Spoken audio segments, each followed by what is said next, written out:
everybody, welcome or welcome back to the channel. My name's Nicole and this is Dusty Book Sniffers, and today we're here for week 1 wrap up of Read What You Own Challenge and the Reindeer Readathon. So let's get started.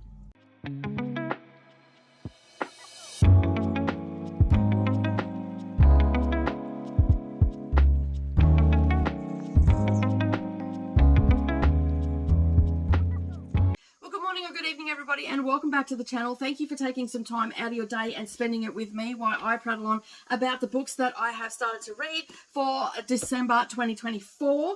Okay, so we've got a couple of things happening here on the channel right now. We've got the Reindeer Readathon that I'm participating in. I have my TBR for that, and this is one of the books off that. And we also have a Read What You Own Challenge has now officially started for me. So I'm off to a good start. This one is is part of the Read What You Own, because this is like I own it by proxy, because I do often take books off Savannah's shelves and we swap books all the time. So it's great having a daughter. So this is our collection of books, and some of them are just on her shelves and some of them here. But basically what happens is she'll read a really good book and then she'll come and just put it on my bookshelf. So while she'll claim that she still owns it, it could sit on my bookshelf for a couple of years and all that sort of stuff. So I'm calling this I own it by proxy, because there are several books. I've got 1, 2, 3, 4 over there that I need to 5. I've got, plus this one is 6. And so, yeah, so I've got 6 on my shelves at the moment that have been sitting here for quite some time. I think there might even be another one. I think she said there was a Whisper one. The Whisper series, yes, that's down there as well. So that will be also getting read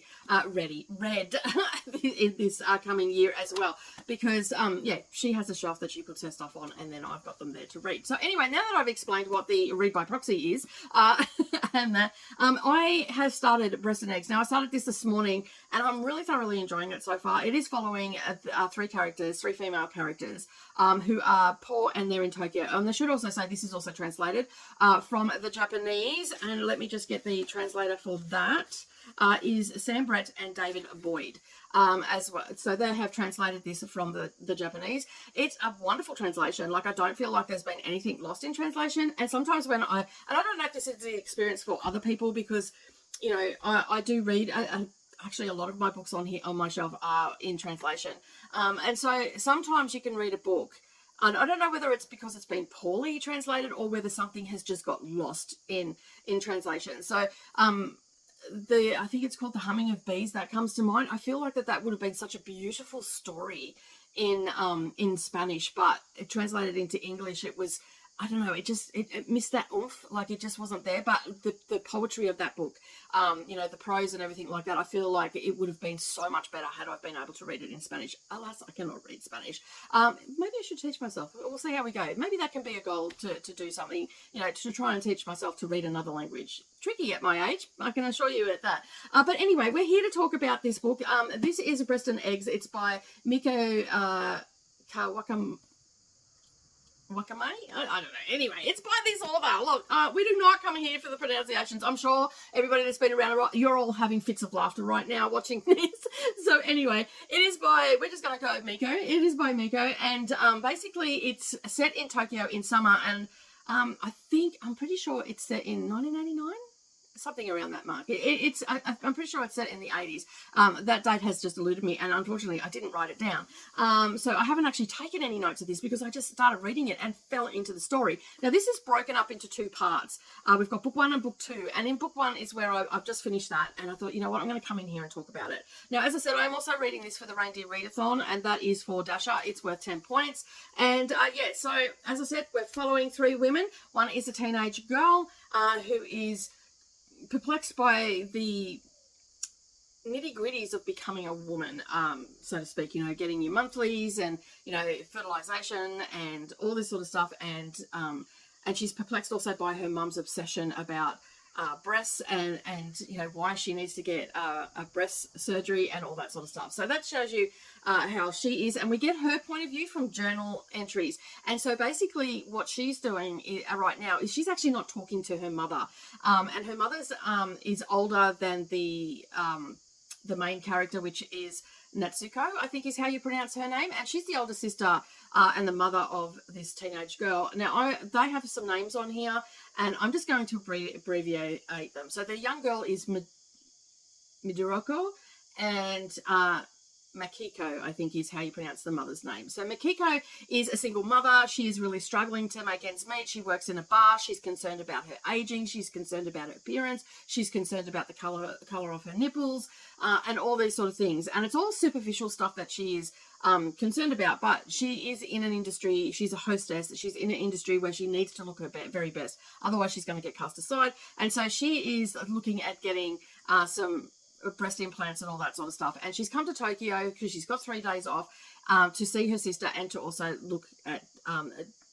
what is involved, how much it's going to cost and all that sort of stuff. And so yeah, we've got her being you know, just struggling with day-to-day life because they're so poor and all that sort of stuff. And as I said, the teenage girl is not talking to her mother at all. Like, she'll write down on pieces of paper her answers and stuff like that, but she just stopped talking to her about 6 or 8 months ago.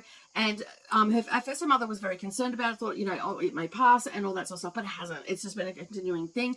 And her mother thought that she may have been depressed and unhappy and all these things that she thought that, you know, that they say when a teenager goes quiet could be possibly happening. But the thing is, she's happy and she's talking to her friends freely and all that sort of stuff. She's just not talking to her mother. And that is because she is struggling with becoming a woman and what that means and having babies and all that sort of stuff. And we get this like little snippets of what's going on in the teenager's head through these journal entries. But then we've got Natsuko, who's talking about how, you know, they've struggled. They lost their mother young. They lost their auntie a couple of years later. They've struggled since they were poor then. They're poor now. She can't really see the light at the end of the tunnel. But she's excited that her sister's there. And then we've got this whole scene that plays out where Natsuko is with the teenage girl, and the mother is off supposedly doing something and being irresponsible and got really drunk and all that sort of stuff. And then we come towards the end where they start to try and sort out their issues and everything like that. Now, would I say this is a like it's a very strange book to talk about, because I wouldn't say it's, you know, so compelling that I can't put it down, but it's such slice of life that I can't put it down. And it's because we're getting it from, you know, the Japanese point of view and what they're struggling with and all of that sort of stuff as well, you know, and even just people that they've come across in their life and how they've dealt with stuff. And it was originally written as a novella, but now we've got 2 books. So we've got the continuing story in the second book. And I believe it's about 8 years later after that first initial 3 days that we've covered with them in the first book. So I haven't gone on to the second one yet, so I'm not too sure if there's going to be such a vast difference. I have gone and looked at a few reviews and whatnot, and a few people said that there was 2 books that didn't love the first part, didn't like the second part. Others said the first part was okay, loved the second part. My daughter has also said that she really liked the second part as well. So I have all this information, which I don't normally have when I go into, because I wasn't sure if I wanted to read it or not, as well, because when Savannah put it on my shelf, that's, you know, like, she wants me to read it, so I try to read it. So I sort of have to be in the mood for some of the books that Savannah gives me.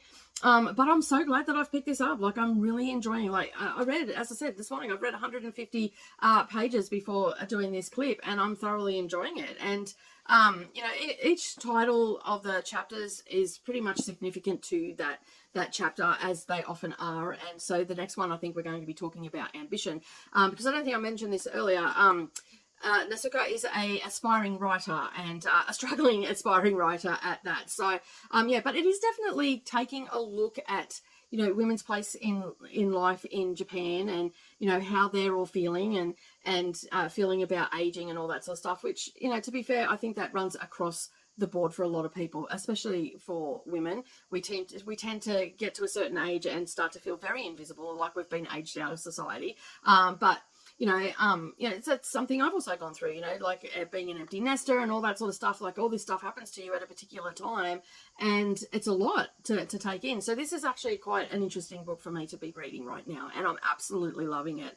And if you're interested in that sort of stuff, I highly recommend. I've only up to page 152, but I highly recommend that you pick up Breast and Eggs, and I'm sure that you're going to enjoy it just as much as I am right now. All right, so now what I'm going to talk about a little bit is, as I said earlier, we're going to, I think I said earlier that well, I thought it anyway, that we are going to be in the library today during sprints, because this is all of this stuff is getting pulled down, and my shelves are getting organized because Savannah wanted to do that. So you may get a little bit of B-roll, you may just get a video in itself of, well, you will get a finished library tour at some stage this month.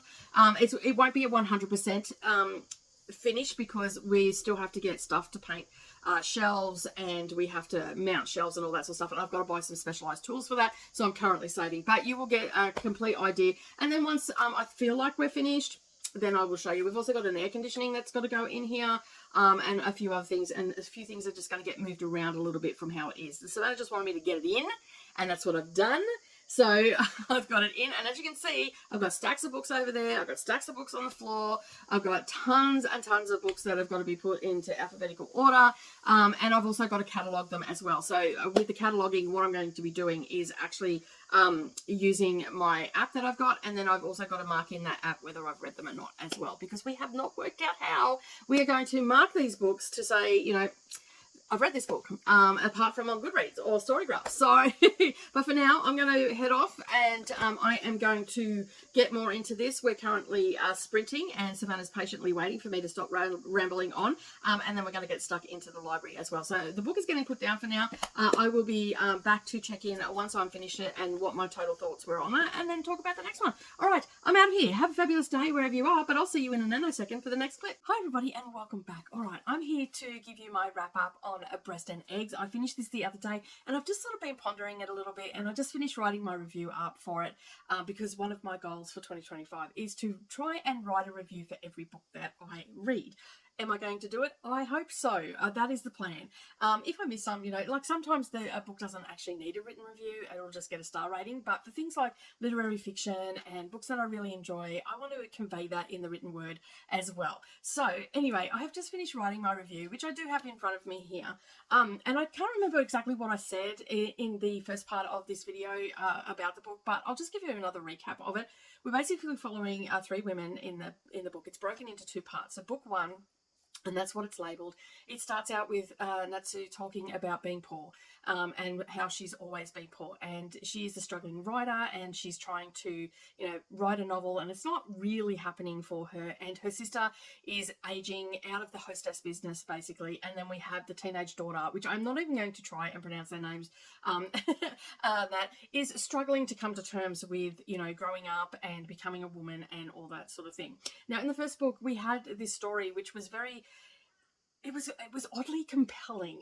Okay, we had, as I said, we've got Natsu. She's met her sister. They've come to visit to Tokyo for a couple of days, and basically, the sister is, as I said, she's aging out of the hostess business.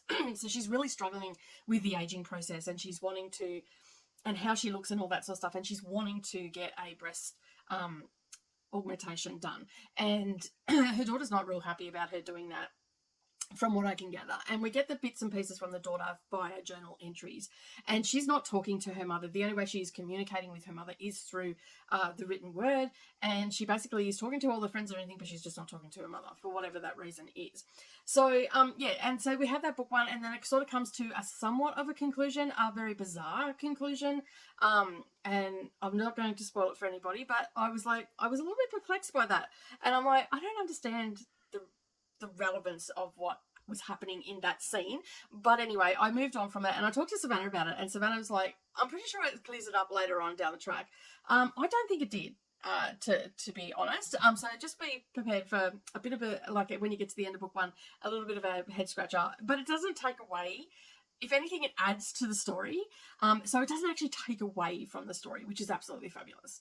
Because sometimes when you get those really obscure ends, especially when a book is in like two parts, it can really bugger you up for the rest of the video. So then we go into book two, and this is taking place, I believe it's about 8 to 10 years later. And so from my calculation, when Natsu said the age of the teenage girl, I think it was about 8 years. It did mention it, but it slipped my mind. And so it's about 8 years later, and Natsu is, you know, she's written her book, and she's not struggling as much, but she's got to that age where she's now starting to question, you know, should she have a child? But she, you know, she's alone, she's single, she doesn't have the options like a lot of Western women do, because remember, this is set in Japan, and they have laws around single women using donor eggs or donor sperm and stuff like that. So it's not readily available to the single woman in Japan. And so basically, as I said, it moves on into the second book, and you can tell that these were written differently. It had a different vibe to it, although it still was connecting to that first story, because we still had mention of the teenage girl who's now in college. You know, and her mother is still working, and they still have their issues and all that sort of stuff. But Natsu is really starting to struggle with the fact that she hasn't got a child, and she's not sure that she wants to have a child, but at the same time she's sure she does. So she's quite conflicted, and through her being on her own and not wanting to have a relationship, and struggles with the act of sex and all that sort of thing, she then goes down the route of looking for a donor, sperm donor, on the internet. And basically we go through all the things that people go through going down that route, and trying to weed through all the stuff and whatnot. So we get a lot of that. We also get introduced to some of the characters that are in her life that are writers and or publishers or editors and stuff like that. So we've got those people coming in to the story. They don't detract from the story as such, but they are a relevant part of it, because, you know, we've got a single mother. We've also got a career woman in here as well, by her editor. And of course, Natsu is quite the career woman herself. So we're getting that, you know, and one of her friends is actually a single mother, and she goes there and has dinner and stuff like that. And, you know, and it makes her feel more and more like she wants to have a baby. So on her journey of trying to find a donor and all that sort of stuff, she comes across a gentleman who is looking for his father. He was born this way. He was born via a donor. Sperm. He doesn't know who his father is. He found out in quite a crass way as well, from a very angry grandmother. And then we find out the backstory of that, and how hurtful that actually was to him, and how, you know, his sense of identity was sort of robbed from him via this grandmother. And I like this part of the story. I really connected with in a lot of ways, and, you know, I really empathized with his character, not knowing who he was or where he was from. Like, he had his mother, and he knew part of where he came from, but he really wanted to know who his father was. It turns out that his father was a doctor and all that sort of stuff. We never actually get to meet him. He never actually has any resolution there or anything like that, but he finds out little tidbits along the way. But in meeting Natsu meeting this gentleman, she then finds out about the ramifications and the struggles and all that sort of stuff of all these children that were born out of wedlock via donor, whether they were married or whatever, and just the consequences of that, of the not knowing where you're from, and having being grounded to your heritage and all that sort of stuff. So there was a lot of those sort of themes in there, and, you know, and is it the right thing to do? Like, is it the right thing to inflict this onto someone? And so it had a lot of thought-provoking moments throughout the book. Like, there was a couple, it took me a little while to read this, because there was a couple of times that I'm just like, you know what, I need to just sit and ponder this book. And sort of that's what I sort of done. Excuse me, my iPad's just going off. I'll just turn that off. So I was quite surprised by how in-depth this was. No, that should be quiet now. I was quite surprised how in-depth this was. And I was talking, as I was talking about this book with Savannah, because this was one that she really wanted me to read. And I just said to her, you know, like, I don't know what it is about Japanese literature that I just fall into it, and I just love the way they tell a story. Like, they really knuckle down onto the nuances of the story, of what they're trying to get across. So whether it be grief or, you know, abandonment or whatever, they really get into it. And this one had several themes in it, and the author really had a wonderful way of exploring each one of those.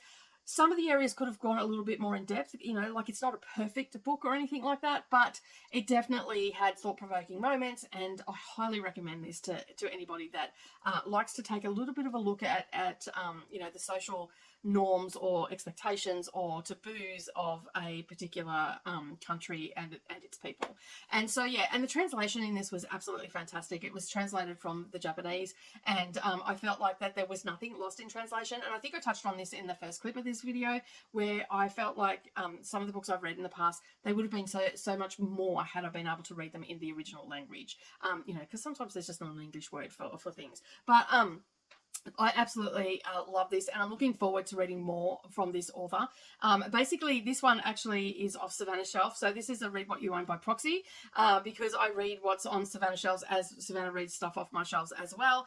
We share a library, basically. They're just in two different locations. And she said that she actually has another book from this author as well. So she's going to bring that up for me. Whether I get to that in the next year or not, I don't know, but she is going to bring it up. So subsequently, I gave this 4.5 stars. I'm absolutely chuffed with it. I think I only rated it 4 stars on Goodreads because, you know, we don't have half stars and all that sort of stuff. And same on NetGalley, not NetGalley, sorry, on Storygraph, I can do the half stars and all the things. There's too many apps to keep track of, people. Too many apps. But anyway, yeah, so I've given it 4.5 stars.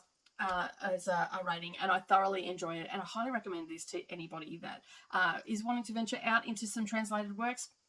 This is not a bad place to start. All right, so that is that one. The next one that I'm going to be reading is Starling House. I'm starting this today, so switching up gears quite a lot. So this one is about a spooky house. So I believe we have a caretaker of the house that is quite a recluse, and we have a young girl living in the town of Eden, and basically she is dirt poor. She's in her early 20s, that much I can gather, and her mother passed away 11 years ago, and she's been raising her brother since then. And so basically she lied on documents and everything so she could keep him, saying that she was older than she was, so he didn't go into foster care and all that sort of stuff. So she's raising her brother, so to speak. He's in high school now, she's working. She's a bit of a what's the word for it? Is it grifter, where they plot and scheme and steal and do all the things to survive? So she seems like a bit of that sort of person. And yeah, and we've got this spooky house, and we've got all these rumors around the spooky house. So I'm super excited to get into this one. I've heard a lot of good things about it. So I'm hoping that I love it as much as everybody else has. I'm in the mood for a bit of a spooky stuff. I know it's Christmas and all the rest of it, but I do like a good spooky house and all the things. All right, so I'm going to start this. I will check in at some stage. I'm probably going to finish this today because I do have an audio with it. So you're probably going to see me shortly talking about this. Well, not shortly, maybe, you know, a few hours later. So yeah, so I'm looking forward to reading this. And I didn't realize when I got this that it actually has illustrations in it as well. So I love a book that's got nice illustrations in it, and they're quite, like, there's just little bits and pieces breaking it up. I also like how the chapters are broken up. So we've got, again, the chapter break is just a small little couple of paragraphs and then a little picture. So yeah, so I'm pretty happy with that. I didn't even realize when I got it, which was absolutely bizarre that I didn't flick through it. I must have got several on the day and I just didn't flick through it. So you got another one there. They're very simple and all things. All right, so this is by Alex E. Harrow. This is the first time I've ever read anything by them as well. So I'll be interesting to be finding out what this author's all about. All right, I'm going to duck off, make myself a cuppa, and get stuck into Starling House. I'll see you soon. Hi, everybody, and welcome back. All right, so I'm here to do a check-in for Starling House. I've been just doing some stuff around the house and listening to it as I go. I sat down for about half an hour and started reading it with my eyeballs and all the things, but then I'm like, you know what, I've got some stuff to do, so I'm going to put the headphones on, and yeah, so I started listening to it. I am currently on a chapter 8, so it is moving along quite quickly, but as I suspected, we do have a creepy house. We have lots of rumours. We're in a power town, so like there's a big power station. We have Opal, who her mother passed away and she's been looking after her brother. They live in a hotel. We've got some wonderful characters, side characters and all the rest of it, and we have Arthur, who is the guardian or the warden, I think they call it, for the house, which is Starling House. Now there is a bit of back history and all that sort of stuff, and we're slowly but surely learning about that as we're going. So I don't know too much about the history of the house at this point. Sorry, we're going into the dark past of the house. I don't know too much about the history of the house right now, but we are slowly but surely learning all about it. And of course, you know, we will learn more as we go. So basically, I'm really enjoying it right now, and I'm having a great time with it, and I'm just trying to find a good place to stand. I'm having a great time with it. I'm about to take a break, have another cuppa, read a little bit more, but I am powering through it. It's reading really quickly as well, and this is the first time that I've ever read anything by this particular author, and I'm actually really loving the intensity in the writing and the intensity that's coming through in the storytelling. You know, and I'm getting a little bit like the creepy vibe. You know, there's something sinister. Like I feel like there's something sinister happening here as well. We're also learning a little bit of the backstory of the history of the Graveleys, and also Eleanor Starling, who originally built this house, and basically what her dilemma and how everything is going to play out with her. So we're learning little bits at the time. Now, there are footnotes in this, and I've been a little bit spoiled in the past with footnotes where when I've read the book, the footnotes have actually been in a different voice, and they get to the footnote, then they read like they get to the point where they're making. So what we're getting in this one, it's in the same voice, and for a little bit there, it was throwing me out of the story, but it's actually settled down a little bit. I just wasn't expecting it, that's all. And so yeah, I was expecting a different voice because I've been spoiled in the past like that with audiobooks, but that's okay. For the most part, I'm probably going to sit down now and just immersively read it, which is great. It's always helpful to get through books a little bit quicker that way. And excuse me.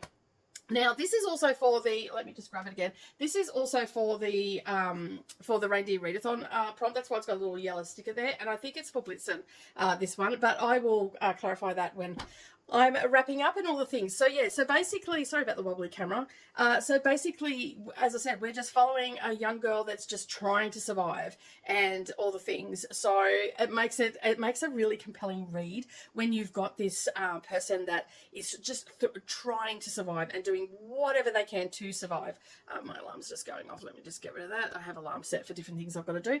So yeah, so I'm really liking that. Now, I don't find that, someone said that this was YA. I don't feel like it's YA.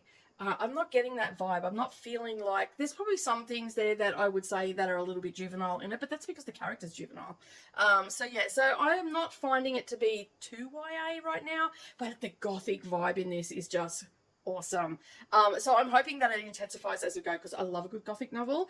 And if it's got that real good gothic vibe and it intensifies as you go through the book, I'm down for that. Anyway, I'm going to go make myself another cuppa. As I said, I've been doing things around the house today. So I'm going to take a chill for an hour, just relax and get some reading done. But I will probably check in now at my final wrap up, unless something, you know, compelling happens or something along those lines, or something I'm very excited about. But I will come in and do my wrap up. All right. I will see you soon. Have a great day, everyone. Hi, everybody, and welcome back. All right, I am about to talk about Starling House. I had so much fun with this book.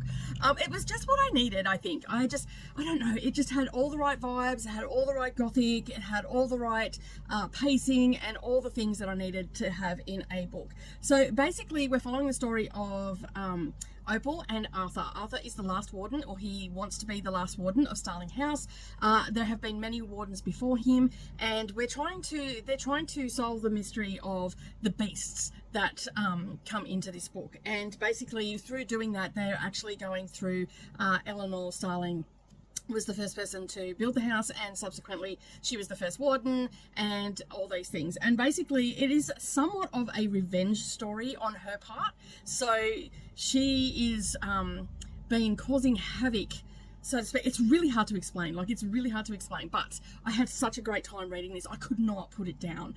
I had to in the end because I had things to do, but I could not put this book down, and it was very reluctantly that I put it down and went back to it straight away. So basically, as I said, we have a very gothic vibe. We've got a lot of things happening in this book, but it's done in such a way that you don't feel like you're going to lose your way with it.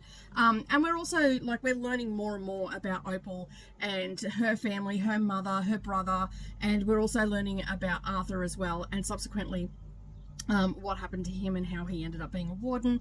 And there's a subplot in this of a little romance between Arthur and Opal, and it was so sweet. It was just a sweet love story. Both very stubborn people, and I just had a great time with it. I don't really know what else to say except that it has all the gothic vibes that you could want. It gets better as the book was going on as well. I don't know, it was just At first I thought, oh yeah, this is, you know, it's just going to be an average book. But by the time I got halfway through, I was so invested in the story. And then by the time I was 3/4 of the way through, I could not, like, I just wanted to keep reading. No matter how tired I was, no matter who was calling me, ignoring phone calls, the whole thing, I just wanted to keep going with it. So this was my first experience with Alex E. Harrow as well. And I believe that part of the story in here, there was little bits and pieces that were like, gee, this, like, it seems like it's based on fact and all that sort of stuff. So I've done a little bit of digging and found out that some of the parts in this book was actually based on a true story of a slurry spill in West Virginia, I believe it was. And so there was that element in there.